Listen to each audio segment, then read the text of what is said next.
Welcome, welcome to tonight. Hello, Girl Scouts. Welcome to tonight's presentation. We're so excited that everybody is joining us.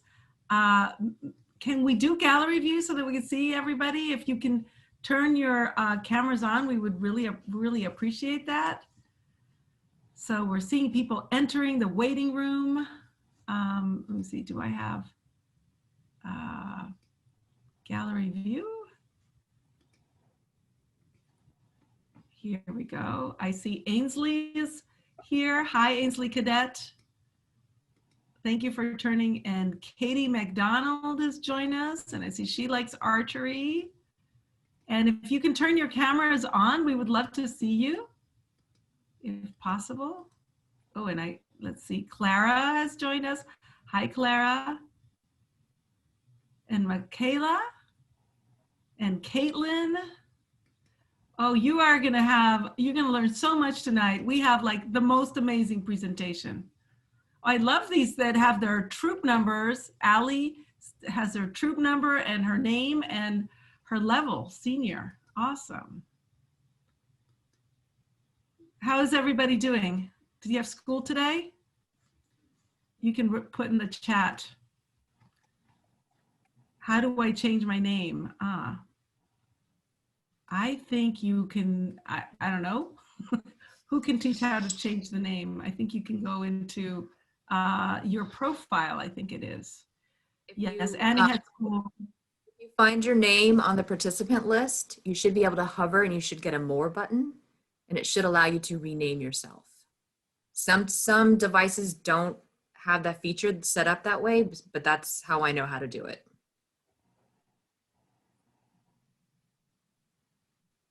Well, I'm so excited all of you are here tonight. Yep, school, everybody had school. Well, this is going to blow your mind. You're going to learn so much tonight. It's going to change the way you do things, I promise. So we're at 35 girls that we just admitted someone. So another question is if you can write in the chat, if there's, when you see the title of tonight's presentation, The Rights of Children Around the World, if you can type in the chat something you want to learn tonight. Tell our speakers what you're interested in learning. Let's put some things in the chat, and that way as they are doing their presentations, they'll try to answer your questions. So you can put in your chat whatever you're thinking. What made you want to come to tonight's presentation? You can put that in the chat as well. Why did people start using child labor in the first place? Good question. I know our speakers will be able to answer that one. I would like to learn more about child marriage and also modern day slavery. All right, Clara. Those are two very, very difficult and important issues. Thank you. Yes, child marriage, right? Not mirage.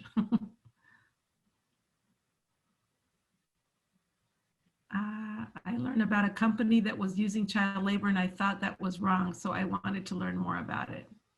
Thank you, Caitlin, that's great. All right. Okay, so it is 6:05. Sarah, do you think we should get started as people join us? I think so. I think we're in good shape. Okay. So welcome everybody. My name is Lydia Soto Harmon. I am your CEO, and I am so delighted that you are with us this evening. We thought that it was very important to talk about the rights of children around the world because you are young people like people all around the world, and it's really important that Girl Scouts, especially Girl Scouts here in Nation's Capital, learn about the impact that child labor has on not only all the products that we consume, but on the lives of families in developing countries. So for that, we have assembled a stellar panel, and if we can go to the next slide, I'm gonna have each of them, each of them is gonna do a presentation, and what's even the most cool thing about tonight is that you will have a chance to go into a chat room with one of these very important people, and ask them all your questions. So as they're doing their presentations, you can put questions in the chat, but know that you will have about 20 to 25 minutes individually with them so they can tell you more about the work that they're doing. So you are going to meet Peg Willingham, who is the Executive Director of Fairtrade America. You're going to meet Irit Tamir, who's the Director of Oxfam's America's Private Sector Department, and she'll explain what Oxfam does around the world. You're also going to meet Norma Flores Lopez, who is the Chief Programs Officer for the Justice for Migrant Women, and she's going to talk to us about the situation of migrant women and children here in the United States. And we're very delighted that Reed Mackey, who is the Director of Child Labor Advocacy at the National Consumers League, who really runs a coalition of partners that all care and are all advocating against child labor. He's also going to be speaking with us tonight. We talked a little bit about what we wanted you to take away from this, and the genesis of tonight's presentation really came from girls who wanted to know more and were asking questions of us. And so we, as you know, girls in Girl Scouting, we do discover, connect, and take action. So you discovered that there was an issue. You wanted to connect to other people who could give us more information about it, and that's what tonight is about.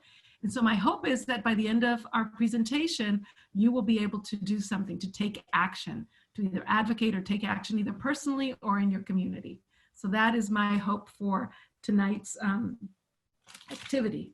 And the other thing that I wanted to say is that we are so fortunate that these four really subject matter experts in their fields are with us tonight, giving their time so that you all can get smart about it. And I love what Ali is saying about Gold Award projects. I bet you in some, for our panelists, one of the things that Girl Scouts do at the end of their Girl Scout career, I call it the PhD in Girl Scouting, is that they do a project that requires over 80 hours of work, and it's called the Gold Award.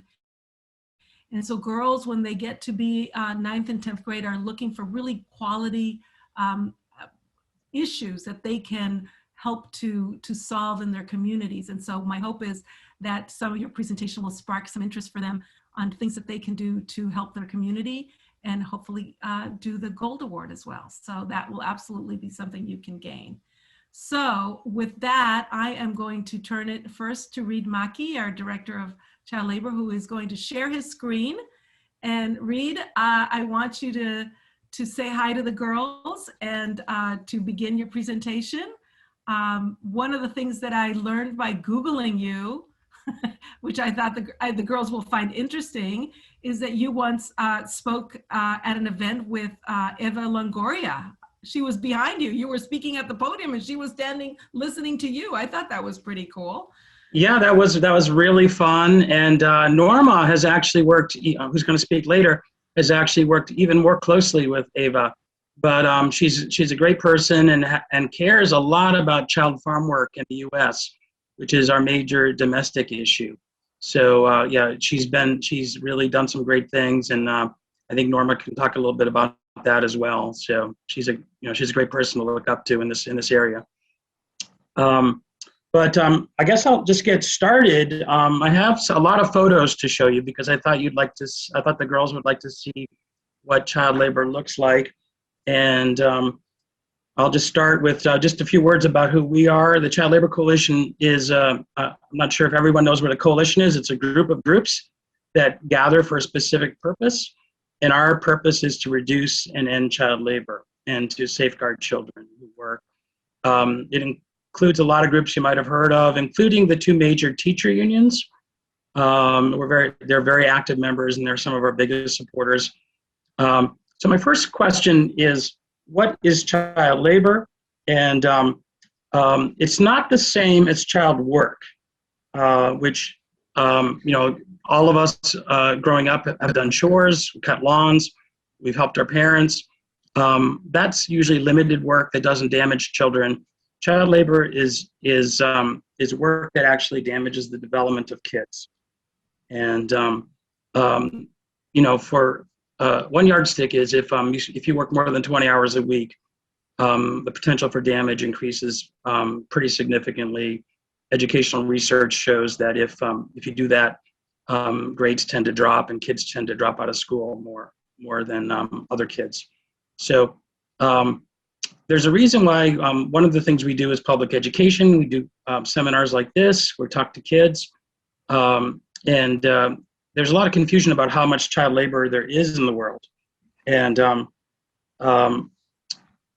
I wanted to ask you guys to guess in the chat stream how much there is. And I can't actually see the chat stream in my view, so I'm hoping that we'll tell you you'll tell me if there are any guesses. So what is the question? So the girl. How many children are trapped in child labor in the whole world? So put a number down. Someone said 100,000. Okay. Greater than 10 million. 1 million. Someone said a lot. 2 million. Okay, so these guesses parallel what the public in general thinks, what adults think too. And they are, I hate to tell you all, they are way off. The actual number of children in child labor is 152 million. So the public thinks that it's a very moribund problem, a problem that's about to end, and that it's not very prevalent. But the reality is that there are a tremendous number of kids trapped in child labor, and much of the work is hazardous.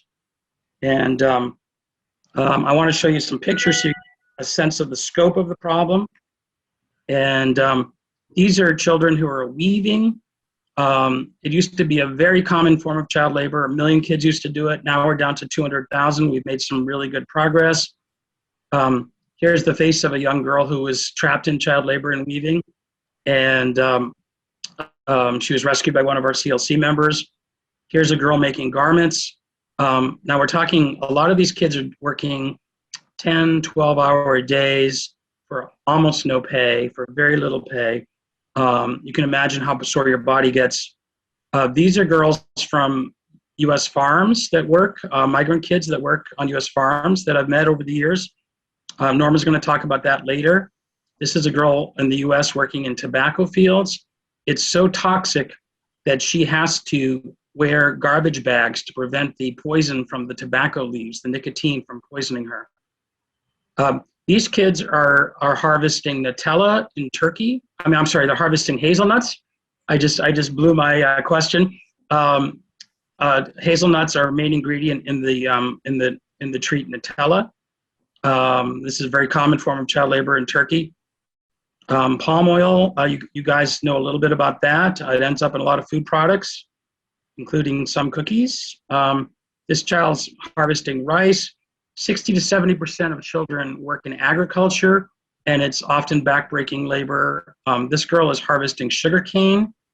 It's just a messy work environment with rodents and snakes and insects, and it's very dangerous. Tea leaves, child mining. About 1 million children around the world are in child mining. This little boy is crying because I think because the work is so hard, but we're not exactly sure. These kids are mining underneath in watery caves, basically, and they breathe through these small tubes. This is in the Philippines. We see a lot of child miners. This is called artisanal mining, which means they're not in caves, but they're on the surface. It's super hard. These children are mining mica. They're extracting mica, which is it's in makeup, it's in car paint, it's in electronic goods like your cell phones. It's just dangerous work. If there's a cave-in, children often will suffocate. So we see they're also exposed to toxic mercury, can cause severe neurological damage, hurt your brain and the way you think.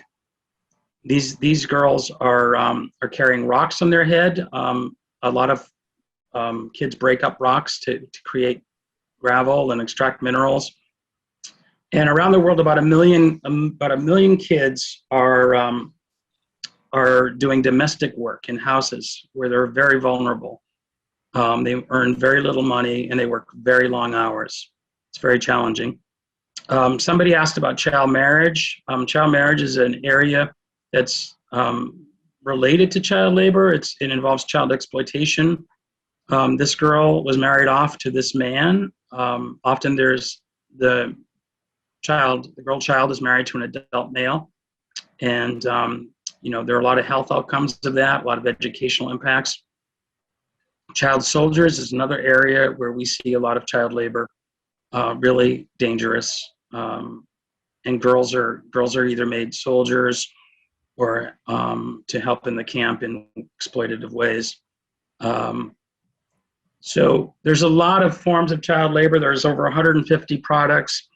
Things that you can do to help end child labor: write letters to Congress, ask for more resources, write letters to companies, ask them to clean up their supply chains. We occasionally organize protests, but make your voice heard. Speak out. This is a protest at the World Bank to help eliminate cotton in Uzbekistan. And we actually, collectively, the Cotton Campaign and groups like us, were able to eliminate almost all systemic and formal child labor in Uzbekistan. So that was a great progress. This man decided to give up his career as an engineer and rescue child slaves. He's rescued over 80,000 child slaves. He won the Nobel Peace Prize for that, and he's a leader of our movement. His name is Kailash Satyarthi. And you probably recognize this young woman who's named Malala. She believed that girls should be able to go to school. And unfortunately, terrorist groups shot her because of that belief. She recovered and is an advocate now. She won the Nobel Peace Prize with Kailash Satyarthi. So we would just love your help in this effort. We can make more conscious purchases. We can talk to companies. We can, if we hear about companies that have child labor problems, we can make our voices heard. There is an app that the U.S. government produces called Sweat and Toil. It has a lot of information about child labor in different products and in different countries.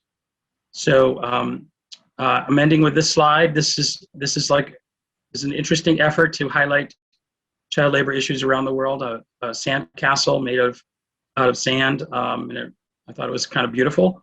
But there are many things you can try to do to help, and I hope and encourage you to join the fight. Thank you. Wow.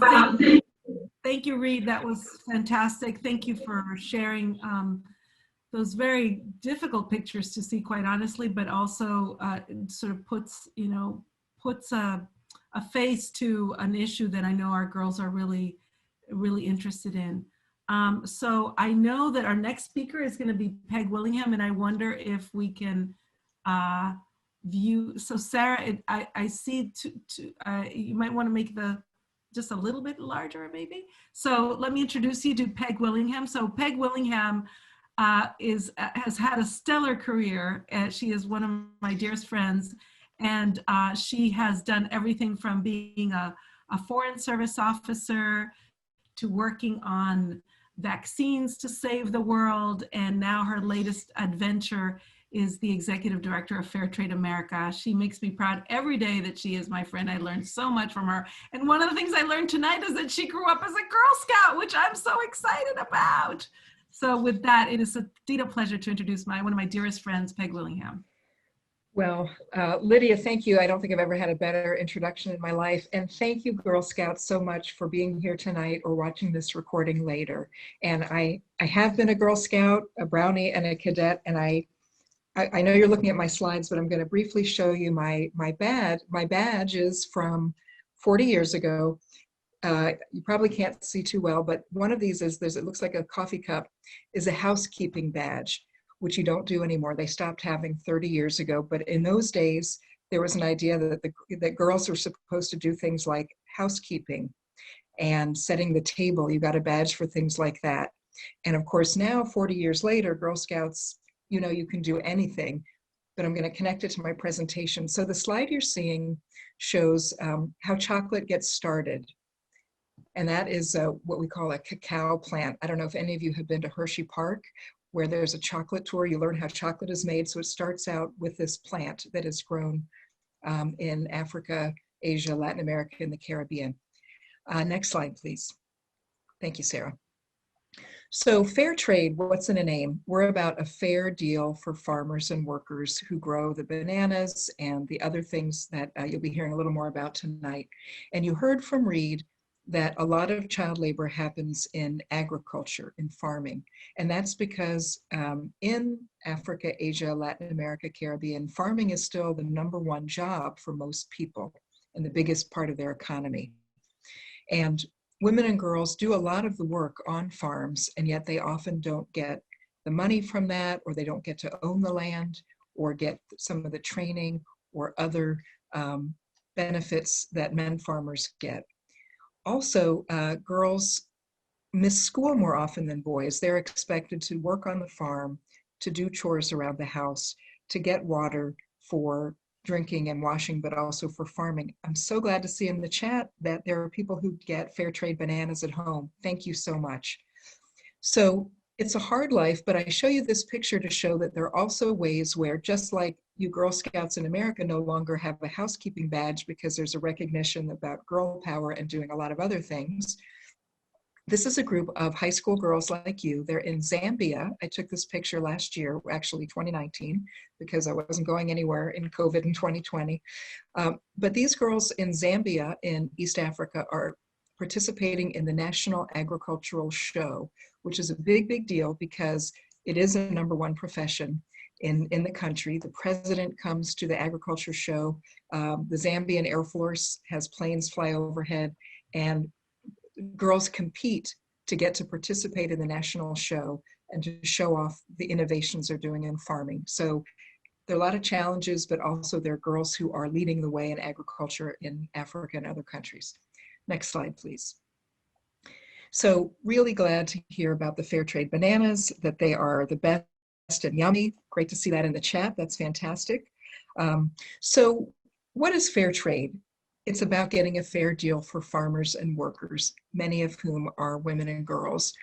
So you might wonder, why is that banana, the non-fair trade banana that I get, so cheap compared to an apple that might be grown, 50 miles away from us here in the Washington area? You can get apples grown in Virginia, and they cost a lot more than that banana from 3,000 miles away.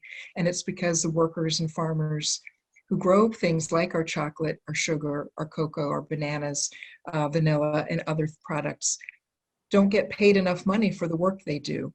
It can be, you might make only $2 a day as a farmer or farm worker. So what we do is work with companies who say, we will pay a fair price, and then we'll pay some money on top of that we call the fair trade premium, and that the farmers and workers can vote and give women an equal voice in the voting on how to spend it. And it can be for a clinic, for daycare, for improving their agriculture, for a lot of other purposes to make their farming more productive. Next slide, please. Thank you. So how do we specifically support women and girls? So we have these standards on what is allowed. And you'll see one of the things I talk about is no child labor. You can't be certified as fair trade if you have child labor on your farm. And so we also don't allow discrimination based on your gender or whether you're married or not. We don't allow intimidating, abusive, discriminatory behavior to women and girls, and so on. So this is how we try to support women and girls who are the farmers and workers in our system.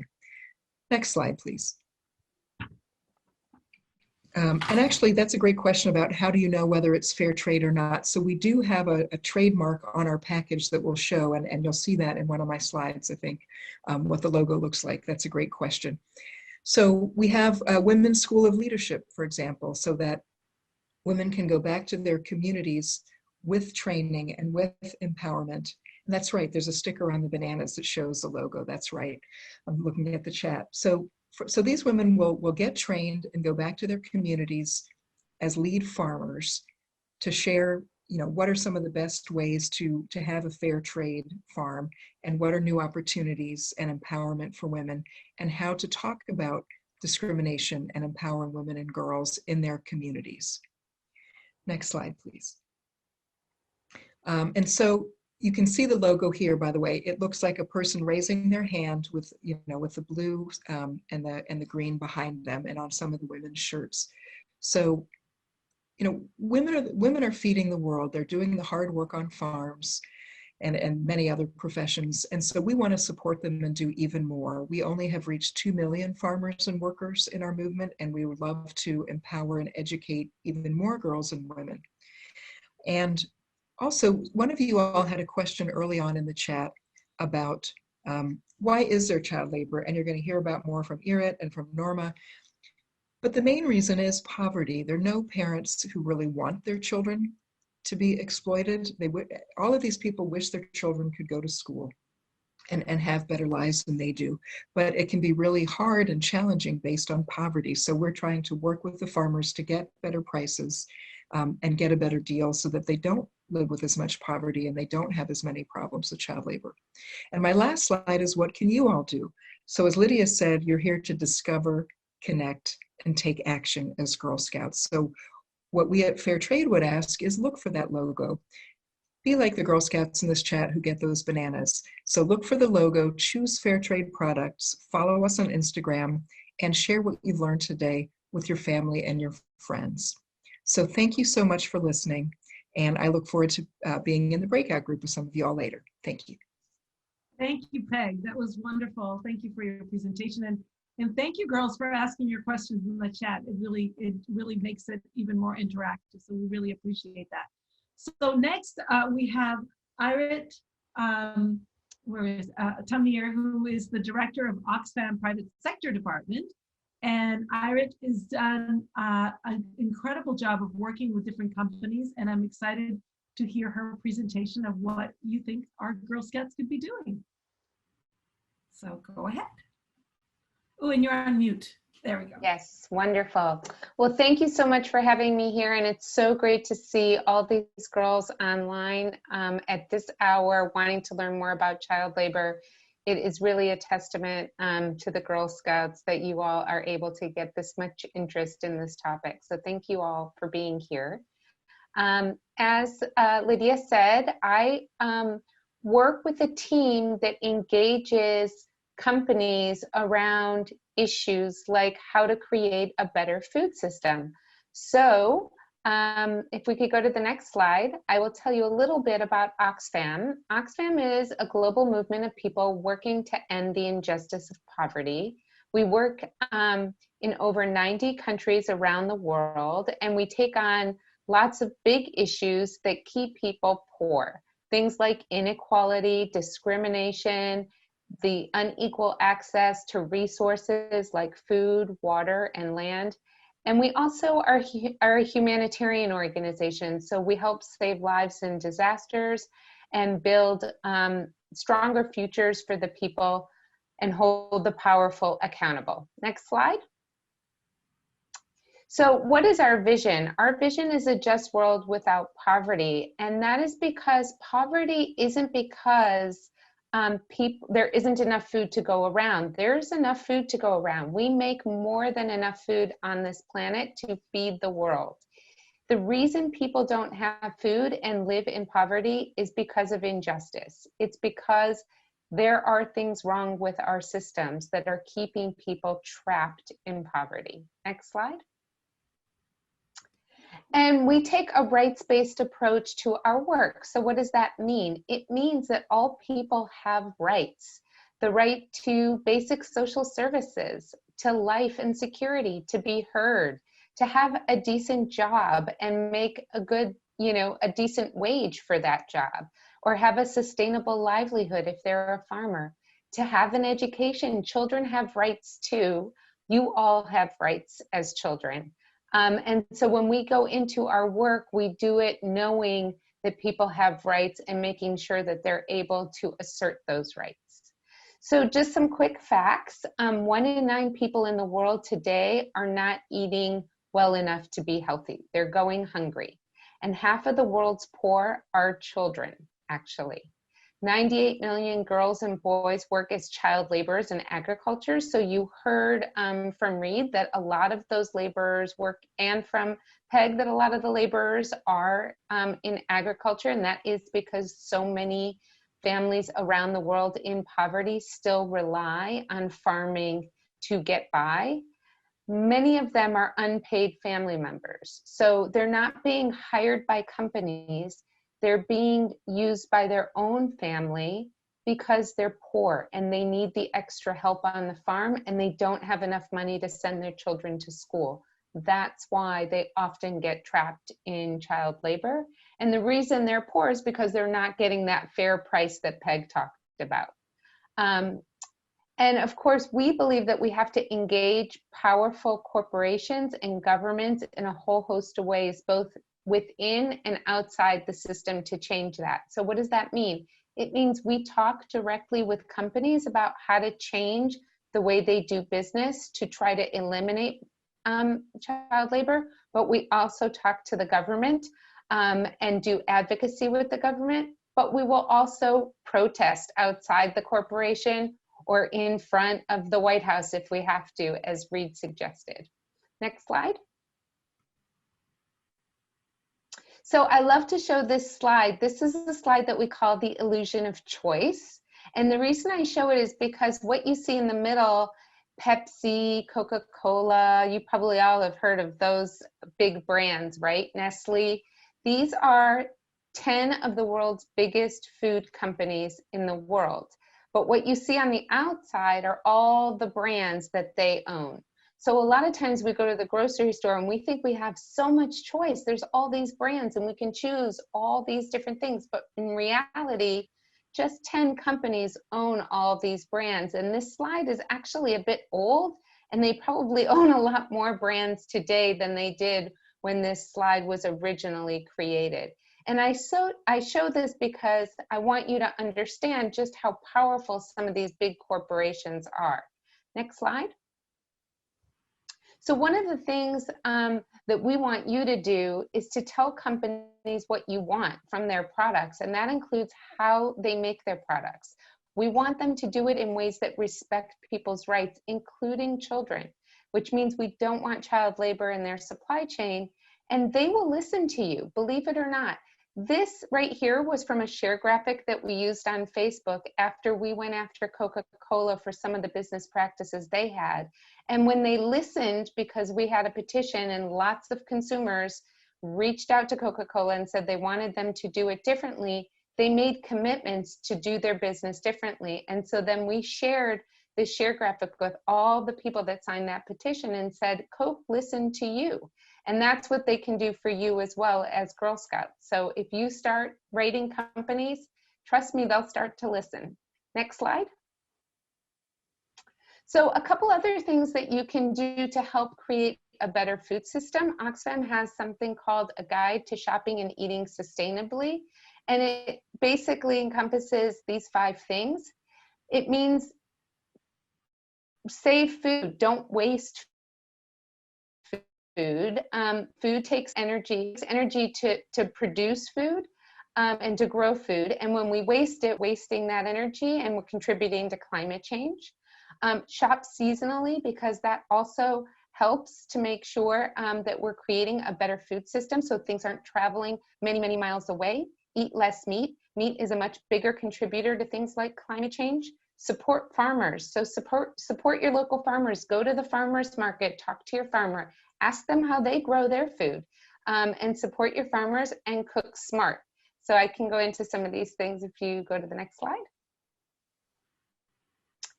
So as I was saying, Americans throw out approximately 25% of the food and beverages that they buy, which is just a crazy amount of waste. A lot of energy is wasted in growing food in the wrong places at the wrong time of year. So if you shop seasonally, we can avoid that. Change the menu by making a vegetarian meal. Support your farmers. So only a small percentage of what we spend on food actually reaches the people who farm and produce it. That's why we have great things like Fairtrade to help get more money back to the farmer. And cook smart. So in urban households, in Brazil, India, the Philippines, Spain, the UK, and the US. If we all cooked more efficiently, the benefit could be the same as planting 540 million trees and letting them grow for 10 years. Next slide. So we have lots of resources and materials on our website about this Eat for Good. We've got recipes and all kinds of stuff, so you can go to our website to find these things. Next slide. You can also help design an Eat for Good engagement activity if you wanted to with your Girl Scout troops. Next slide. And here are just some links that I'm happy to share also in the chat later. Things like recipes, but also an Oxfam hunger banquet. These are banquets that Oxfam's been doing for years to talk about how people don't have enough food. And there's a whole activity around how to host a hunger banquet and share the knowledge. Next slide. That's it. And thank you so much, and really glad to be here and answer questions later. Ira, that was fascinating. Thank you so much for sharing that. Really full of really important information. And we're going to make some of these slides available to you guys as well, girls. And thank you for the questions that we're getting in the chat. Our last speaker before we go to breakouts is Norma Flores Lopez, who is the Chief Program Officer for Justice for Migrant Women. And she has such a powerful story that I am not going to spend too much time telling it to you, because it's more powerful if Norma tells you herself. So I don't know, Sarah, is it possible to make her full screen so that they can see her instead of in the chat room, since she doesn't have slides? That would be great. Gracias, Norma. Adelante. Hi. Hi, thank you so much, Lydia, and hi, everyone. Thank you guys for sharing your evening with us. We know you had a busy day at school and other activities, and so I know you'd rather be watching Netflix or doing something else that's super fun, but hopefully you guys are learning a lot from us. I grew up in Texas as like any other preteen, any other teenager at the age of 10, 12, 14, you know, I did the stuff that everybody else likes to do. I love to read books. I'd love to listen to music and sing in front of the mirror and throw dance parties in my living room. I did all that fun stuff with my sisters. But when I was around 12 years old, I realized just how different I was than some of my other friends. As we've heard here, one of the big reasons why we see child labor is because of the issue of poverty. And so when my friends came back from spring break, back when spring break was a thing and we weren't trapped inside our homes with COVID, my friends would come back with suntans and you know, all these great stories about how they got to take trips with their families to be able to go to the beach and to the parks and do all this really fun stuff. And they looked at me and they're like, Norma, you look so tan. Were you also at the beach? Were you also spending time outside? And I was like, yes, but mine was not a tan from being on the beach. Mine was a tan from working in the fields. My parents did not make enough money to feed me and my sisters, and so they counted on me to be able to go join them and work. And as I mentioned, I grew up in Texas, so this is here in the US. This isn't something that just happens, you know, on the other side of the world where other families are needing money to be able to put food on the table. We also were the ones working out in the fields. And what many of my friends were surprised to learn was that starting at the age of 12, it is absolutely legal here in the US to be able to start working in the fields. And as long as it's not during the school day, there really are no limits to the number of hours you could work. So for me, that meant even though I was 12 years old, that I was able to go work outside during the summers or even during my spring break, 10, 12 hours a day, 7 days a week. And during the summer, sometimes I would go 3-4 weeks without any days off. So that is a lot of hours, way more than the 40 hours that most people typically experience. And my work was doing backbreaking work in the hot summer. If you guys have ever spent a long summer day outside, you can know how hot it can get, especially around here in the Washington, D.C. area. It can get really hot and sticky. And, you know, you need breaks, you need water, you need to be able to go inside, air conditioning, and cool off for a little bit after being outside for 10, 12 hours. But for me, I didn't have any of that. I was doing backbreaking work. I was picking onions, I was picking apples, I was picking asparagus. We were traveling, my family and I would put all of our belongings into bags, and we would pack them all up into a pickup truck and be able to travel with all of our family and all of our belongings across the country, from Texas to Michigan, Ohio, Colorado, Indiana, Iowa, a number of different states that we would go travel up to. And as I mentioned, why is it that we were out there working? Well, because we needed to put food on our table. And even then, the amount of work that a child does and how much they get paid, it really isn't worth it. What we would see is that me, along with the 500,000 of the estimated children that work in the US, we don't get paid a whole lot. At maximum, it's about $2,000 a year for all of this work that they do. For us, what I was getting paid is for those big potato sacks that sometimes you guys use for those potato sack races and other things like that. I would have to fill that up, and I would get paid 60 cents for one of those to get filled up with onions.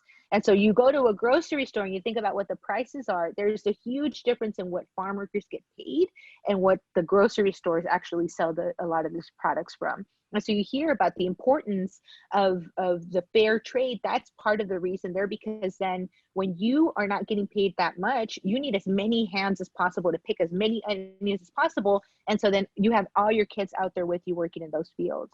And so my parents, the reason that they were out there working in the fields is because they grew up very, very poor too. And so even though they were born in the US and they lived in Texas, they didn't get to go to school because there wasn't really a system to track you, especially when you're out there working in the fields. Nobody was asking questions because those companies benefit from having children working out there, because then they can pay them very little, and then nobody really is taking care of those kids. So my parents missed out on having school. So without school, they never got to learn English. They didn't really learn how to read or write. They weren't able to really have any other skills other than to do what they had learned from their parents. My grandparents worked in the fields, taught their children how to work in the fields, and that was the same thing that my parents were teaching us. The difference is I had programs that helped me, educational programs. Some of you guys may have heard of programs like Head Start, and that one, as a toddler, it gave me a place to be able to be at, so I wouldn't have to be in the fields with my parents, and I was able to learn English and be able to learn how to be able to read. So by the time I started kindergarten, I was in a good place, so I could be able to start learning like everybody else. And it just so happens that I was a pretty smart kid. So even though my school year was interrupted, that means I would get pulled out of school early, like around April, I would have to leave school, and I would travel up north with my family. And so my school year was cut short, and I would be working in the fields with them. And then I would come back, I would start school in a state like Indiana in the month of August, like with everybody else. But then halfway through in October, I'd have to leave my classroom and start school all over again in Texas. And the subjects were different, the assignments were different, and I would have to start all over again. And every year up until I graduated from high school, that's the exact same thing. And it made it really hard that every year I would have to change and catch up and be behind on some subjects and try to make up all the homework. Maybe think about all those little assignments that you have to do a quiz or you have to write a paper. I had to make up all of those while keeping up with my regular schoolwork. And so it just so happens that because I was a smart kid, I was able to keep up with that workload. But there are other kids that weren't able to, and it was really hard, and you see them dropping out. So much so that farm worker children drop out at 4 times the national average. That means so many of these kids end up dropping out, don't have that high school diploma, can't go to college, end up spending their lives in the fields and teaching that to their children. And you just see the cycle continue over and over again. I was able to get a lot of support from my classmates. I was able to get a lot of support from my teachers. And so that's what helped me be able to graduate. When teachers and when my friends said, hey, I know you're late, but I took extra notes, and here, let me help you with your assignments. When I had teachers that would pull me aside and say, here's how we can work together so you can catch up with everybody else. Those were the things that really helped me be able to make a difference. And so now I've been able to grow up, to share my story about what it was like to work in the fields, and to be able to try to make a difference in my community. So I work at a place like Justice for Migrant Women. I work with the Child Labor Coalition.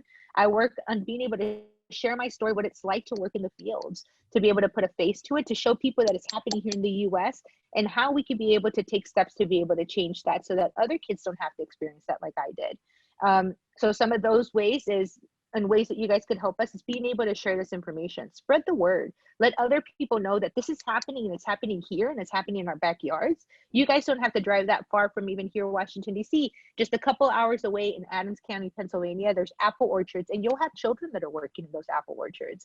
If you look at Virginia Eastern Shore, there's families there that are also working in agriculture. So many of these things are here nearby around us, but many people don't see it because it's out of sight, out of mind. And at the grocery store, you see the beautiful red barn and the beautiful blue skies, and you don't think about the people that are having to pick those fruits and vegetables or what they're getting paid. And so by helping us be able to learn more about it, telling other people about it and taking an interest in it, and then as we mentioned, writing to your members of Congress, sharing with them and saying, hey, things need to be different. We need to be able to support farm worker families because they're doing so much. You know, many of us were able to cut out so much stuff during the pandemic. You know, you may see the dentist every once in a while. You may see some of these other professionals every once in a while, but everybody eats every single day, whether we're in a pandemic or not. And so all of these families have been out there sacrificing, putting their health on the line so that we can continue to have fruits and vegetables every day to snack on in our homes. And so the least we could do is make sure that we're providing them with the support and being able to ask for farm worker children to have better rights so that they don't have to be working at such long hours with such few protections at the age of 12. So that's a little bit about my story. Thank you guys so much for letting me speak. Thank you, Norma. Thank you so much. That was, wow, it's heartbreaking to learn your own personal story, but I am so pleased that you would be willing to share it with us. Okay, smile. I'm taking a picture of you and I'm going to post you on my social media. So smile and say, look, this is what I used to do selfies with people. Now all I do is take pictures of my screen. It's kind of crazy.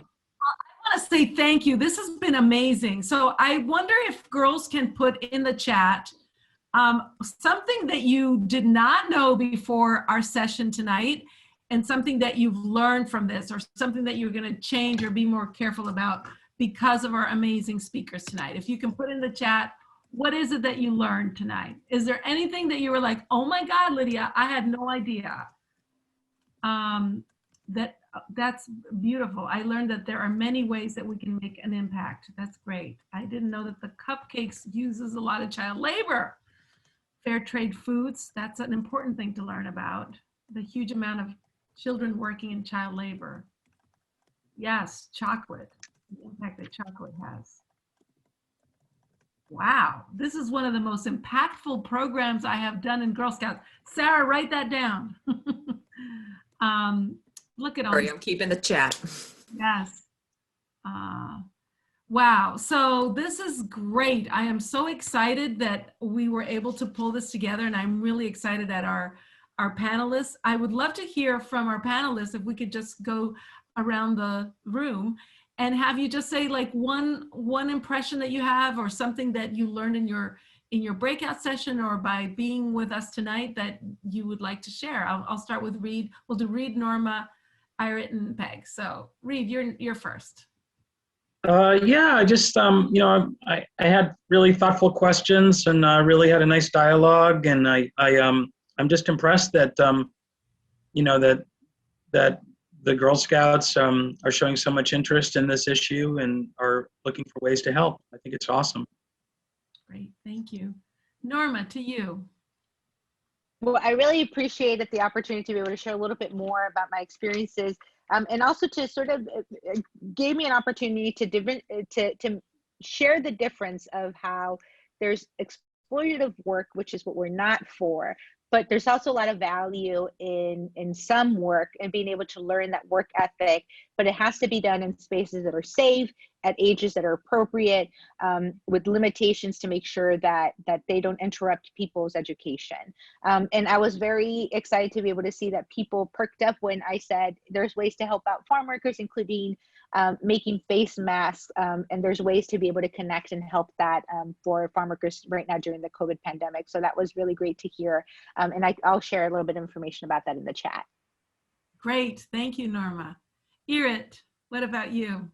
Well, my word is empathy, because I'm just so impressed with the empathy that the girls have for these children that are trapped in poverty and trapped in awful working conditions. And empathy is what motivates us to act. It's what motivates us to do something about it. And so take that wonderful energy that you all have and those feelings that you all have about the kids and what you learned today, and go out and change the world, because you guys have the power to do it. That's great. And Peg, you're our sweeper. Well, it's been so great. Thank you all so much. You had wonderful questions, and I learned from you also. And my final thought is, well, I loved being a Girl Scout 40 some years ago. You all are just doing so much more to change the whole world and think beyond just, you know, your own community. So thank you very much for what you're doing now and what you're going to do in your lives going forward. You're going to help solve problems like this. So thank you. Thank you. Well, let's give our panelists a big thank you for being here. Girls, thank you for spending time with us. If there's, we're going to leave the chat open, so if there's anything else that you want to put in there, please do. And I want to say thank you again for a really amazing night.